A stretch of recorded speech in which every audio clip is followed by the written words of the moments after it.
അനന്തൻ, അതായത് 1990 ഉണ്ടാകുന്ന രജിസ്റ്റർ ചെയ്യപ്പെടുന്ന ഒരു കേസ്, അതിൽ ഇന്ത്യൻ നീതിന്യായ വ്യവസ്ഥയെ തന്നെ കബളിപ്പിക്കുന്ന തരത്തിലുള്ള നടപടി കാട്ടിയതിനാണ് ഇപ്പോൾ ആന്റണി രാജു ഉൾപ്പെടെയുള്ള ആളുകൾ കുറ്റക്കാരെന്ന് കോടതി കണ്ടെത്തുന്നത്. വലിയ നിയമ പോരാട്ടം സുപ്രീം കോടതിയിൽ വരെ പോയെങ്കിലും പിന്നീട് വിചാരണ തുടരട്ടെ എന്ന് കോടതി വിധിക്കുകയായിരുന്നു. ഇപ്പോഴിതാ IPC 120B, 201, 193, 409, 34 എന്നീ വകുപ്പുകൾ തെളിഞ്ഞു എന്നുള്ള വിവരം ജിബിൻ കോടതിയിൽ നിന്നും നൽകുകയാണ്.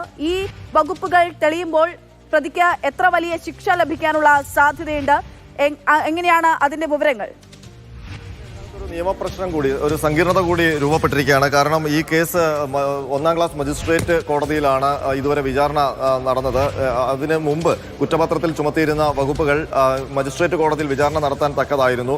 പക്ഷേ ഈ വിചാരണ പൂർത്തിയാക്കിയ ശേഷമാണ് ഒരു മാധ്യമപ്രവർത്തകൻ ഹൈക്കോടതിയെ സമീപിച്ച് 409 വകുപ്പ്, അതായത് ജീവപര്യന്തം 10 വർഷം മുതൽ ജീവപര്യന്തം വരെ തടവ് ശിക്ഷ ലഭിക്കാവുന്ന വകുപ്പ് കൂടി ആഡ് ചെയ്യാൻ ഹൈക്കോടതി നിർദ്ദേശം നൽകിയത്. അതിൽ പിന്നീട് വീണ്ടും വാദം കേട്ടിട്ടാണ് ഇപ്പോൾ വിധി വന്നിരിക്കുന്നത്. അപ്പോൾ 409 തെളിയുമ്പോൾ ഉള്ള പ്രശ്നം, അത് മജിസ്ട്രേറ്റ് കോടതി ഇപ്പോൾ വിധിന്യായത്തിൽ തന്നെ, അല്ലെങ്കിൽ വിധി പുറപ്പെടുവിക്കുമ്പോൾ തന്നെ പറഞ്ഞു, ഈ 409 വകുപ്പ് പ്രകാരമുള്ള ശിക്ഷ വിധിക്കാൻ കീഴ്ക്കോടതിക്ക് അധികാരമില്ല. അത് സെഷൻസ് കോടതി, ജില്ലാ കോടതികൾക്കാണ്, സെഷൻസ് കോടതിക്കാണ് അതിനുള്ള അധികാരം. അപ്പോൾ അതിൽ ഇനി എന്ത് തീരുമാനമെടുക്കും?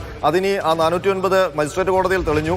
ഇനി അതിന്റെ ശിക്ഷ പക്ഷേ മജിസ്ട്രേറ്റ് കോടതിക്ക് വിധിക്കാൻ കഴിയില്ല. അത് 10 വർഷം മുതൽ ജീവപര്യന്തം വരെ തടവ് ലഭിക്കാവുന്ന, കഠിന തടവ് ലഭിക്കാവുന്ന ശിക്ഷയാണ്. അങ്ങനെ വരുമ്പോൾ ഈ 409 IPC പ്രകാരമുള്ള കുറ്റത്തിന്റെ ശിക്ഷ ഇനി അതിനുവേണ്ടി ഇനി പ്രത്യേക വാദം സെഷൻസ് കോടതിയിൽ കേൾക്കേണ്ടി വരുമോ? അതല്ല ഈ ഇവിടുത്തെ വിചാരണയുടെ അടിസ്ഥാനത്തിൽ സെഷൻസ് കോടതി അതിനകത്ത് ശിക്ഷ വിധിക്കുമോ എന്നൊക്കെയുള്ള കാര്യങ്ങൾ സംബന്ധിച്ച് നിയമവിദഗ്ധരാണ് അഭിപ്രായം പറയേണ്ടത്. മറ്റുള്ളതെല്ലാം 10 വർഷത്തിൽ താഴെ ശിക്ഷ കിട്ടാവുന്ന വകുപ്പുകളാണ് ആന്റണി രാജുവിന്റെ പേരിൽ, ഇപ്പോൾ ആന്റണി രാജുവിന്റെയും കൂട്ടുപ്രതിയായ ജോസിന്റെയും പേരിൽ തെളിഞ്ഞിരിക്കുന്നത്.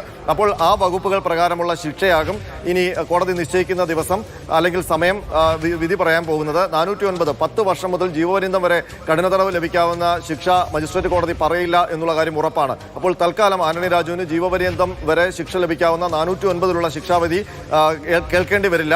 പകരം 10 വർഷത്തിൽ താഴെ ശിക്ഷ ലഭിക്കാവുന്ന വകുപ്പുകൾ പ്രകാരമുള്ള ശിക്ഷാവിധിയാകും കേൾക്കേണ്ടി വരിക എന്നുള്ള കാര്യം ഉറപ്പാണ്. മുകളിൽ ശിക്ഷ ലഭിച്ചാൽ ആന്റണി രാജുവിന് MLA സ്ഥാനം നഷ്ടമാകുമെന്നുള്ള കാര്യം കൂടി ഓർക്കേണ്ടതുണ്ട്. നമുക്ക്